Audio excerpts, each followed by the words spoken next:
Oke, bismillahirrahmanirrahim. Assalamualaikum warahmatullahi wabarakatuh. Jadi begini teman-teman, kebetulan beta sementara lagi duduk dengan kita punya sahabat, saudara Wajahuddin Romakat. Beliau ini kita sudah lama bergaul, atau sudah berteman kurang lebih. Nanti masuk Ambon tahun berapa? Di tahun 2019. 2019 berarti kurang lebih sudah sekitar 6 tahun kita mulai menjalin ukhuwah persaudaraan. Kebetulan kata dua semua sementara alhamdulillah lagi lanjut S2.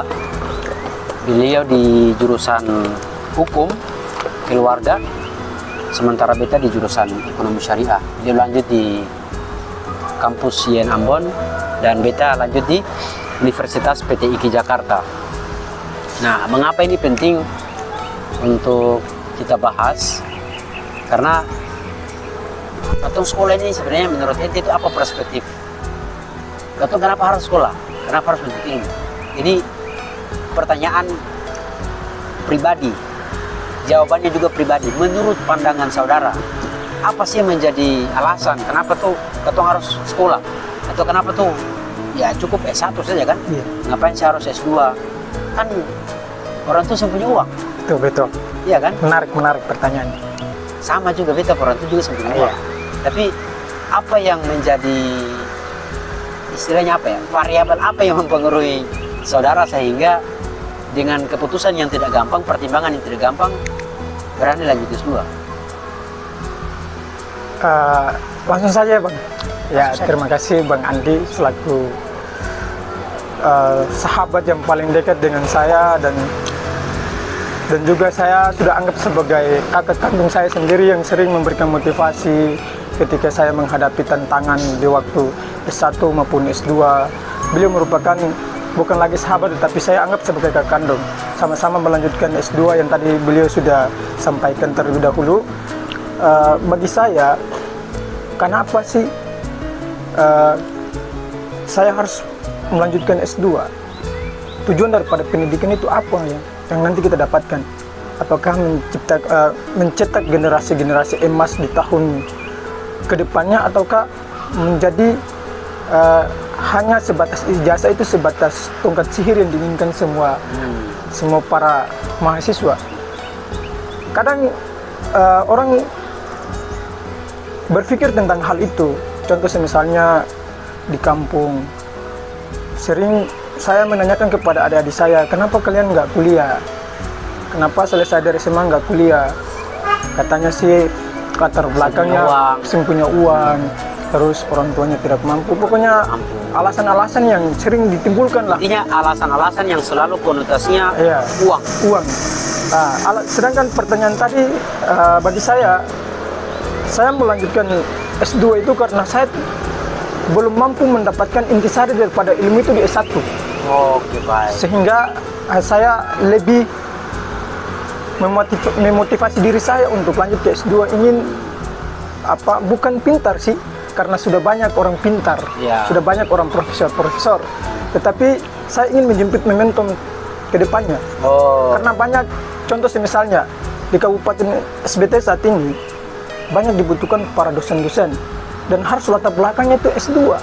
Jadi salah satu variabel yang kemudian mempengaruhi saudara dalam hal ini untuk keputusan mengambil S2 itu adalah setidaknya ikhtiar dengan menyiapkan stok SDM yang baik untuk sebagai satu alat proyeksi dalam menyiapkan masa depan yang baik ya.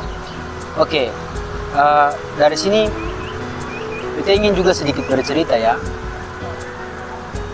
karena kebetulan tentu dari satu daerah yang sama, yaitu Kabupaten Serebanyang Timur ya.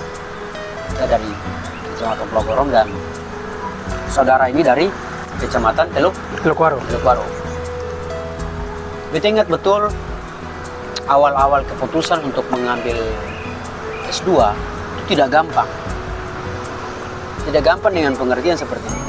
Alhamdulillah kalau mau dibilang soal orang tua tidak mampu juga salah, itu Iya. pernyataan yang salah. Cukuplah bahasanya.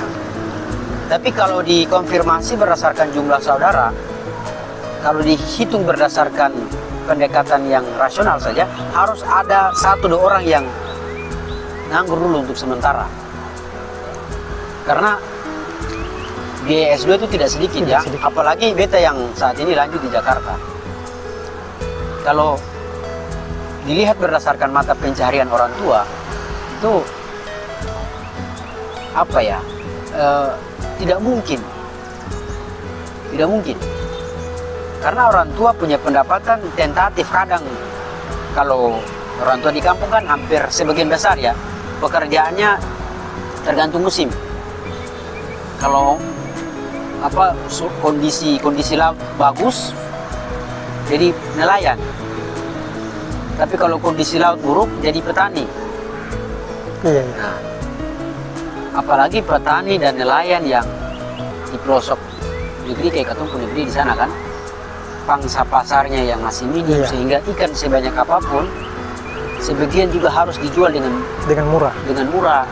dan sebagainya. Begitupun juga mau dibilang petani, tipologi masyarakat di sana itu petaninya ya hanya bisa makan, tapi tidak bisa dijadikan sebagai mata pencarian yang tentu mendatangkan profit yang begitu banyak. Betul.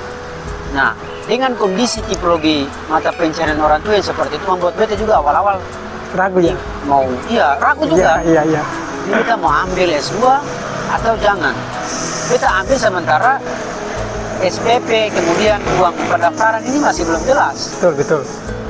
Apakah itu juga merasakan hal yang sama? Ya, saya pernah merasakan hal itu karena saya juga, mohon maaf, saya juga hidup dari latar belakang orang tua yang terbatas, tetapi saya dengan modal berani ya. Modal berani. Karena keberanian itu kalau kita tidak coba maka kita akan menjadi penonton selamanya, Bang.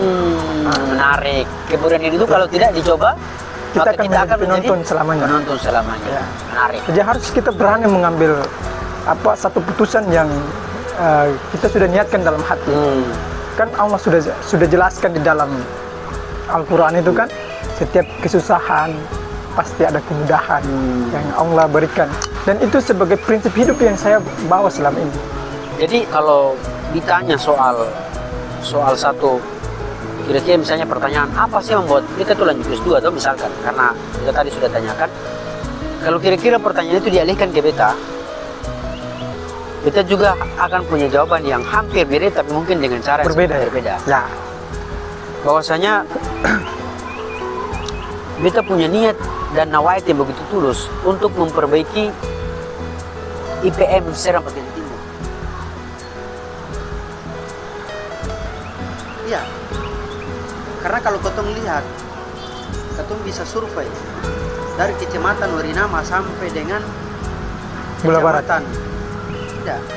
Kecamatan Kisui Otubela sana. Ketong punya profesor itu berapa?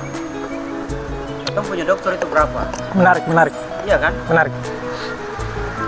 Sehingga mau sebagus apapun, sebanyak apapun kita punya sumber daya alam yang ada di Kabupaten Serang Timur. Kita punya minyak, alhamdulillah kan? Iya. Kita punya kebun cengkeh, kebun pala yang cukup banyak, luas wilayah. Luas wilayah yang begitu banyak. Ya. Intinya sumber daya alam tuh banyak di SPT dari berbagai macam sektor, pertanian, kelautan, perikanan. Banyak jutaan spesies ikan yang banyak di sana. Banyak. Tapi pertanyaannya kenapa tuh kota miskin? Kalau itu Bang, saya teringat ini satu pernyataan yang kemudian membuat beta itu bertanya bukan hanya par ente, Ya. juga par beta, tapi bagi teman-teman yang sedang nonton juga misalkan kan? Iya, betul. Kenapa tuh ketong miskin? Coba kalau ketong kaji berdasarkan pendekatan historis. Jepang tahun 1945 itu hancur, dibom di Hiroshima dan Nagasaki oleh Amerika. Ya kan? Menarik Bang. Apa yang kemudian hari itu negara Jepang melakukan terobosan? Terobosan apa yang kemudian dilakukan oleh negara Jepang kala itu? Kalau dikirim pemudanya belajar ke Amerika, belajar tentang teknologi, ekonomi, politik, segala macam. Apa yang terbukti? negara Jepang hari ini menjadi negara yang menjadi salah satu negara raksasa di dunia. Bahkan hampir sebagian besar itu karya-karya mereka menyebar luas di negara kita, Indonesia. Padahal di tahun yang sama antara Jepang dan Indonesia, di tahun 1945, Indonesia telah diakui sebagai NKRI, sementara negara Jepang kala itu hancur. Ya, ya. Jadi ini kalau dibuat satu perbandingan, Itu satu jangan. baru mekar, satu baru hancur. Betul. Tapi kalau mau dilihat dari sisi prospek kecepatan kemajuan, Jepang sudah lebih Jepang lebih jauh. jauh dari Indonesia. Ya. Artinya apa? Jepang punya investasi terhadap ilmu pengetahuan itu tinggi sekali. Ini sekali.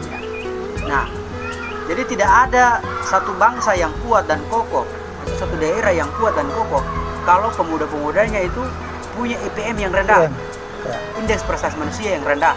Artinya apa? Knowledge-nya sedikit. Sedikit. Sehingga apa yang terjadi, saudara? Pergantian bupati ke bupati dari tahun ke tahun.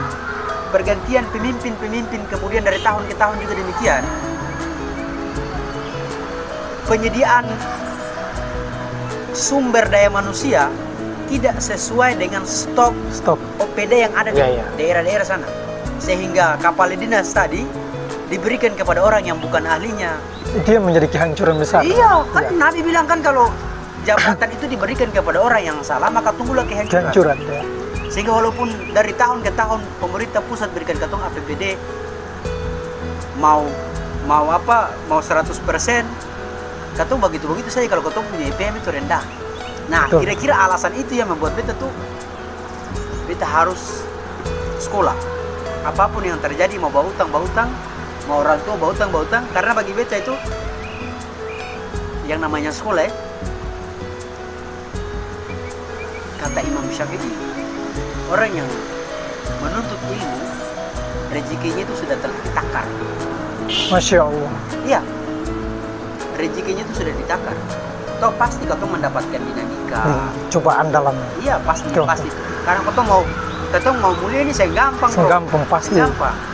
Kan Quran bilang kan kalau orang menuntut ilmu itu diangkat derajatnya. Yarfa'illahu alladhina amanu minkum walladhina utul ilmu darajat. Derajat.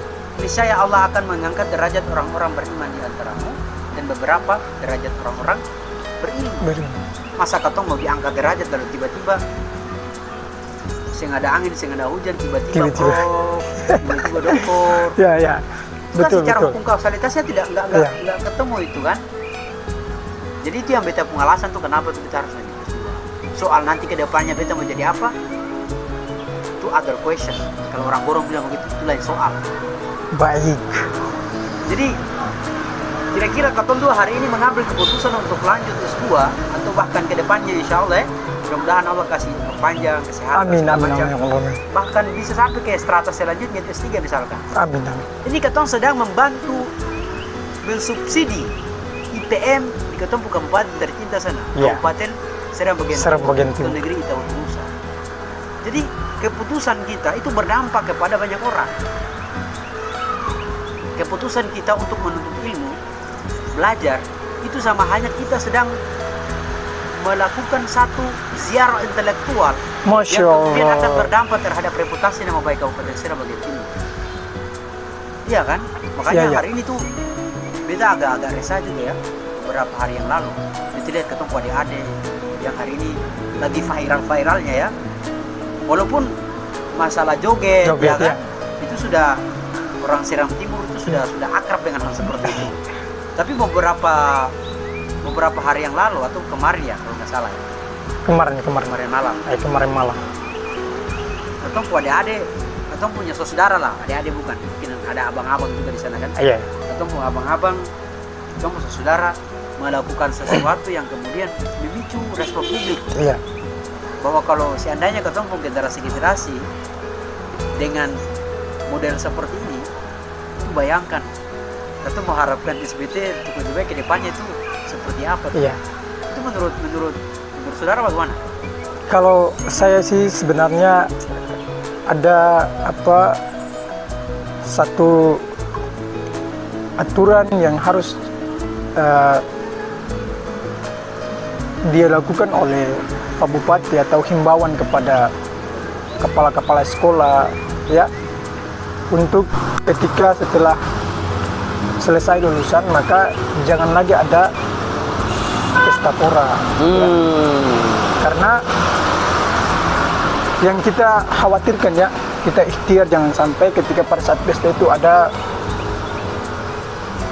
Minuman keras, ya, seperti minuman keras, pergaulan bebas, dan bisa menjadi bentrok antara sesama pemuda. Nah, Dan itu juga berbahaya ya. Berbahaya Betul. bagi masa depannya. Jadi mungkin ya Katong tidak salahkan siapa-siapa ya. Kita tidak Maksudnya salahkan siapa-siapa. apa ya, kalau pandangan beta secara pribadi tentu Katong jadikan itu sebagai pelajaran. Ya, Karena ini baru pertama kali ya. Pertama kali. Dari waktu Katong dulu lulus SMA itu tidak pernah melakukan hal yang sampai menurut beta itu kelewatan seperti ini. Kelewatan. Tuh ada juga statement kenapa hari ini ada pesta-pesta, apa ada orang joget-joget party apa segala macam, baru dipermasalahkan. Baru dipermasalahkan. Sementara orang jual miras, jual apa namanya, ya melakukan berbagai macam hal yang kemudian naudzubillah min dzalik, itu hal-hal yang berbau maksiat, tapi kenapa hari ini baru orang mulai teriak? Itu satu hal yang berbeda juga. Iya. Kan begini, apalagi era ini tuh era viral. Kalau kau melakukan sesuatu, kalau tidak hati-hati, itu potensi viralnya cukup tinggi. Nah, apalagi masalah-masalah joget di gedung, kemudian di situ ada lampu disco, lampu, pokoknya joget-joget macam-macam. Party lah kalau sekarang tuh bilang bahasa anak muda ya. Iya. Terus itu di-upload. Nah, yang paling bahaya juga ada sebagian oknum yang kemudian memanfaatkan momen ini. Lalu itu. kemudian menyerang pribadinya wakil bupati yang kebetulan waktu itu hadir. Padahal kan beliau tidak melanjutkan. Beliau hanya datang sebagai tamu undangan aja. Ya. Dan Karena mungkin juga punya pandangan, karena ini kegiatan anak muda, beliau juga hadir sebagai kegiatan anak muda, mensupport kegiatan ini, tapi tidak ada instruksi ada pesta-pesta seperti itu. Itu inisiatif daripada anak-anak saudara tadi. Makanya ada sebagian orang yang kemudian menjadikan momen ini sebagai satu langkah dan menyerang pribadinya bupati dan wakil bupati dengan bahkan dikaitkan dengan visi misi mereka. Kan tidak ada kaitannya sampai ke sana. Ini satu, bukan hanya tanggung jawab bupati dan tanggung jawab wakil bupati, tapi tanggung jawab kita semua. Iya, tanggung jawab kita semua sebagai masyarakat SPT. Negeri Itawotu Nusa yang kemudian DNA kultur kita itu tidak mengajarkan kita seperti itu. Iya, betul. Toh kalaupun ada sebagian juga yang itu sudah lumrah ya, ada misalnya orang melakukan cara resepsi pernikahan segala macam, kalau ada pesta-pesta, tapi itu dari dulu sudah sampai sekarang itu sudah hal biasa jadi hal biasa, dan itu ditangani oleh bapak-bapak TNI Polri segala macam, ada dari pihak keamanan.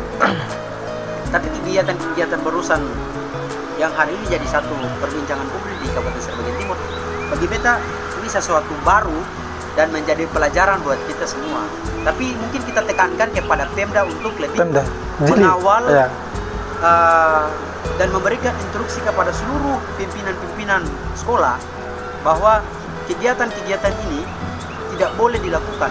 Kalaupun sampai ada yang kemudian melakukan hal yang sama di waktu akan datang, akan tidak lanjuti dengan sesuatu yang cukup serius, supaya katong tidak saling menyalahkan. Karena pada prinsipnya kan ya katong semua ini pernah berdosa, pernah melakukan kesalahan.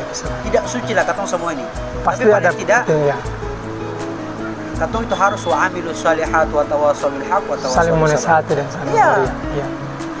Itu DNA-nya katong sebagai orang mukmin, apalagi betul. SPT yang notabene-nya katong orang tua itu kan orang yang paham agama. Ya kan? Orang yang kemudian kenal dengan tipologi masyarakat yang semua bikin hal banyak-banyak. Terus ada budaya yang kemudian diadopsi di Kabupaten Serbagin Bagian Timur, ini kan menjadi sesuatu yang harus betul-betul kita kawal sehingga generasi kita tidak boleh terkontaminasi dengan hal seperti itu. Makanya itu alasannya itu kenapa kita sekolah, supaya kau bisa membedakan mana yang hak dan mana yang batil. Kalaupun kau lakukan yang batil juga paling tidak margin errornya itu kecil. outputnya lebih besar. Dan juga Bang, tadi terkait dengan masalah pesta pora yang baru muncul 2 hari ya Bang, 2 hari. Iya. Saya rasa itu merupakan mungkin kesalahan. Dan pada dasarnya fitrahnya manusia itu pasti ada satu kelemahan yang Allah titipkan pada diri kita. Dan yang tadi Abang sudah jelaskan bahwa kita harus, kalau kita saling memberi dan saling menasihati ya. Kalau kemudian saya merujuk ke salah satu teori tentang simbiosis mutualisme ya. Kita saling memberi, saling menguntungkan dan saling menguatkan. Artinya kita saling mengisi kekurangan itu.